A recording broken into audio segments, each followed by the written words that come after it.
Hello, my name is Nitin, and I am here to present IoT and ML based AQI estimation using real-time traffic data.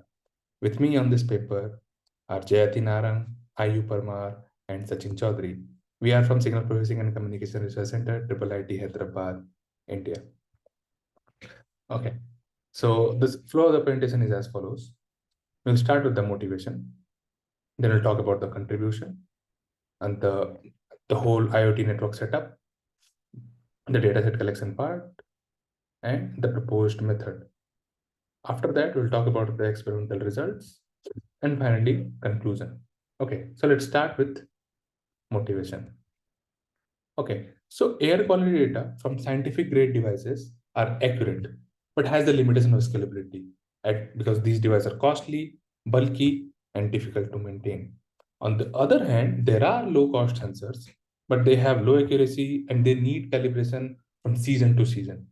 And definitely they have the limited lifetime, get some few months or years. So for these reasons, it is desirable to have a method which does not depend on sensors, right? So therefore, we propose a method using real-time traffic data and weather parameters to determine the AQI. Okay, so let's talk about the main contribution of this paper. So an IoT and ML based methodology is proposed to estimate the real-time AQI into 5 different levels using real-time traffic data and weather parameters. So the idea is to predict the AQI of real-time traffic, right? In real-time traffic using traffic data and weather parameters.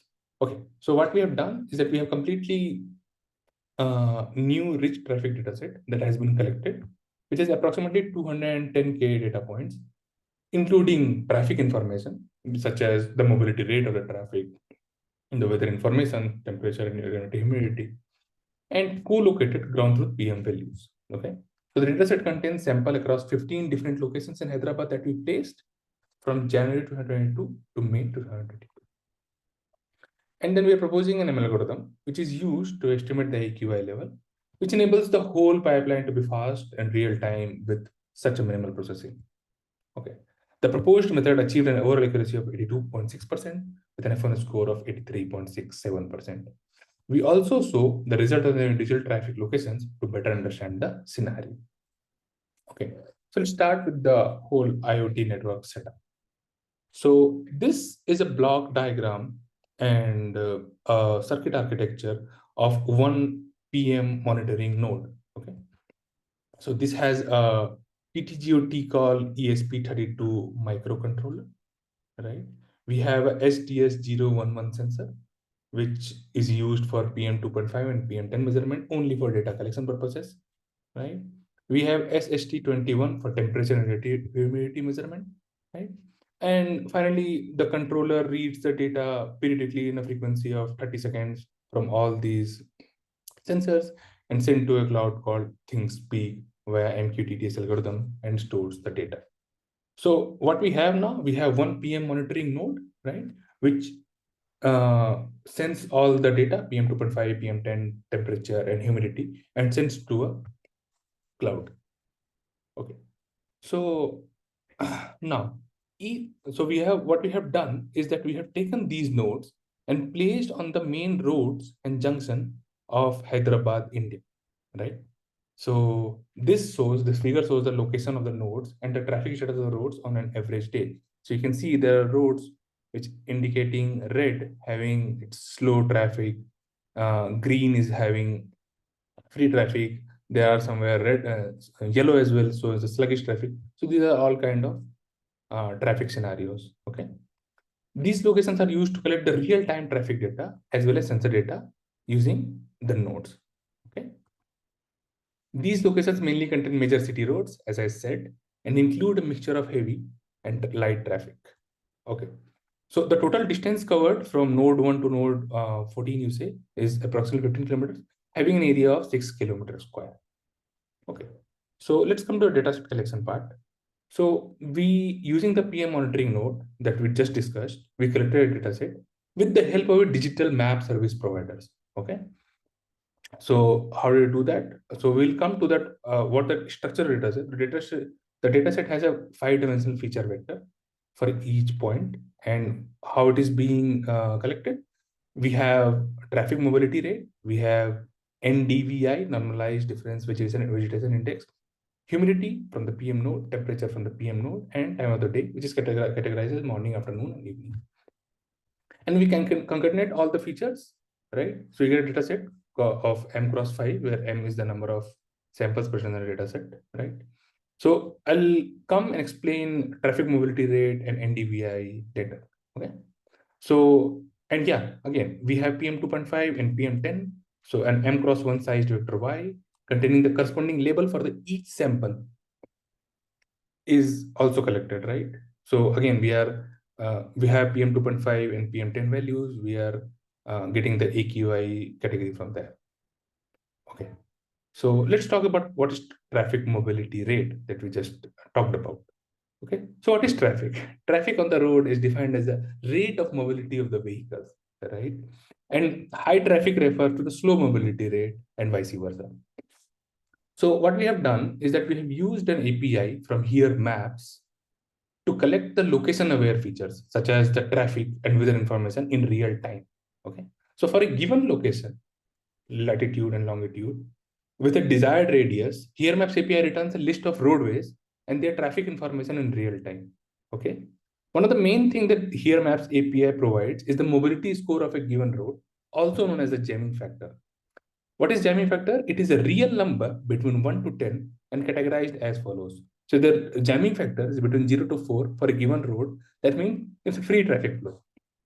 Okay. If it is in 4 to 8 and sluggish traffic flow, if it is between 8 to 10, it's a very slow traffic flow. Okay. So for a given location, right, because there are multiple roadways on a given location, how are we finding jamming factor for that location? Is that we're simply taking all the roadways and jamming factor for them and taking a mean out of that, right? So what we did is that we collected the jamming factor and all the other traffic parameters in every 30 seconds between 8 hours to 21 hours across the month of January to May 2022 with a totaling of 210K samples. Okay. So that was traffic mobility rate. What is NDVI? So NDVI is a graphical indicator that indicates the presence of vegetation in a particular area, right? So it will tell you whether the area is green or barren or water body. And it has been shown that vegetation is a sound absorbent of PM, right? So in our case, what we're trying to do, we're trying to locate the vegetation areas for the given node location and then relate the PM values captured by the sensor. As the vegetation in the area can affect the AQI category, it is essential to consider this score while predicting the AQI. Okay. So how is NDVI being calculated? So NDVI equal to RNIR minus A rate by RNIR plus A rate, where what is RNIR? It is the amount of reflection on the vegetation area in near infrared spectrum. And what is A rate? This is the amount of absorption into the vegetation area in the red range of the spectrum. So because of the formula, it is definitely normalized. It ranges between -1 to +1, where -1 indicates a high probability of water body and +1 indicates a high probability of vegetation in that area.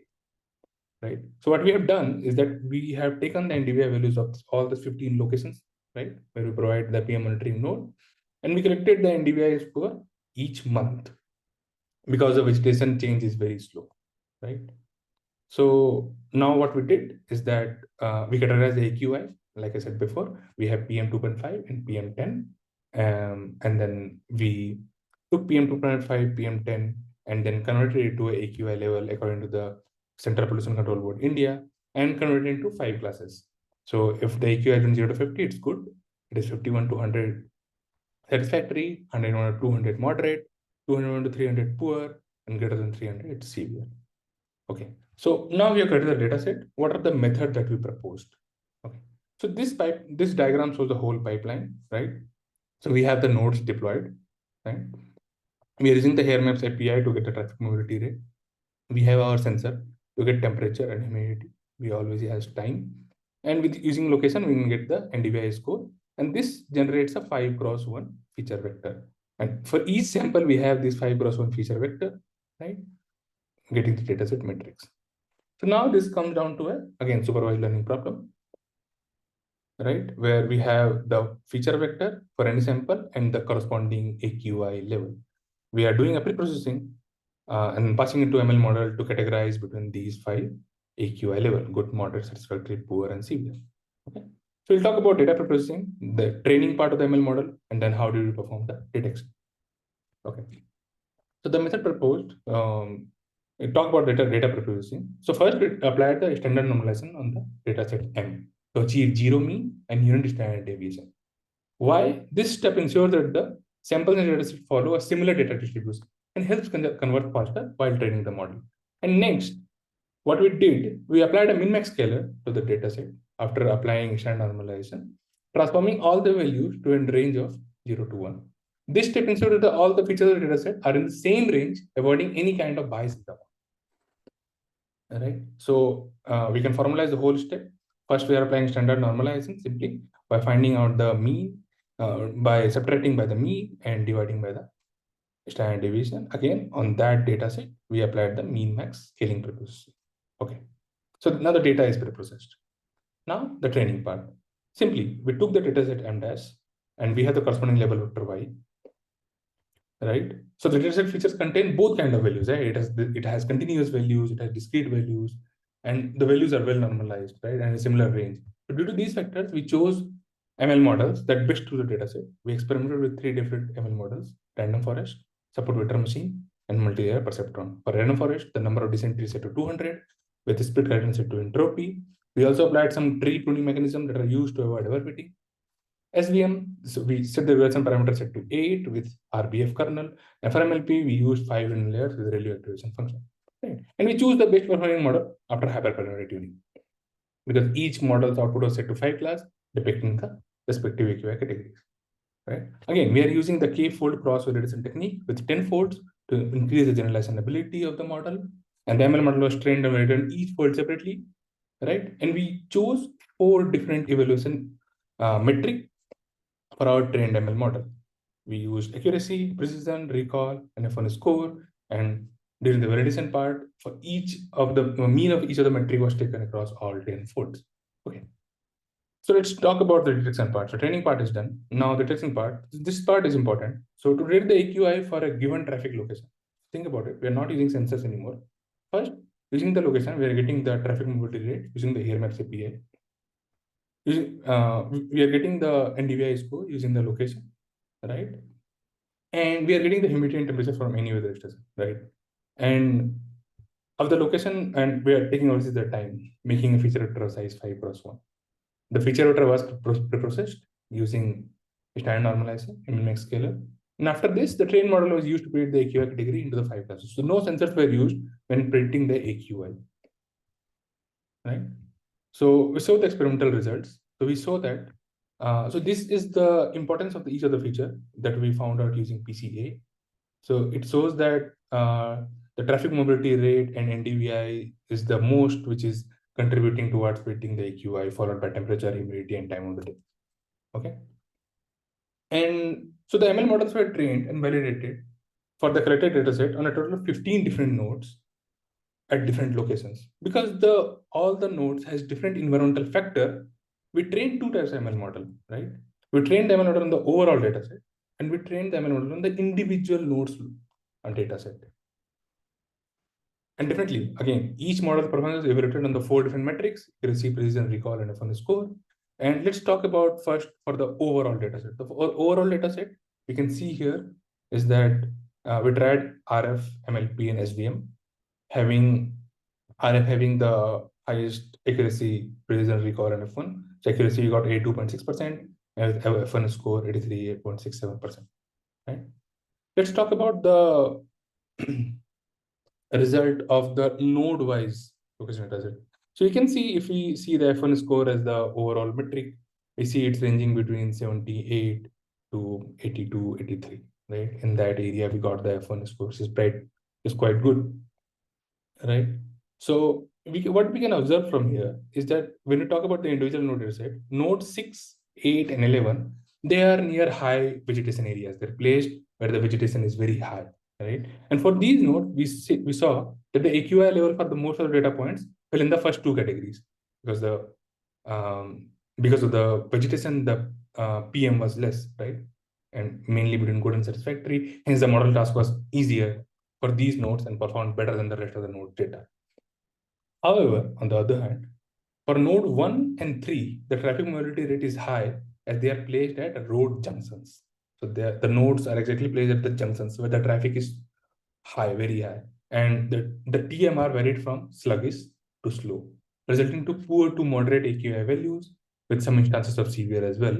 And one of the reasons being the model was not able to perform that better. So it shows that the location matters, right? Where are you actually trying to find out the AQI? If the vegetation is high, the performance is there, and if there's much traffic, then yes, and it affects. Okay, so what is the main conclusion then? So what we are introducing here in this paper, we are using a simple IoT-based technique to read the AQI simply from traffic and location data in real time.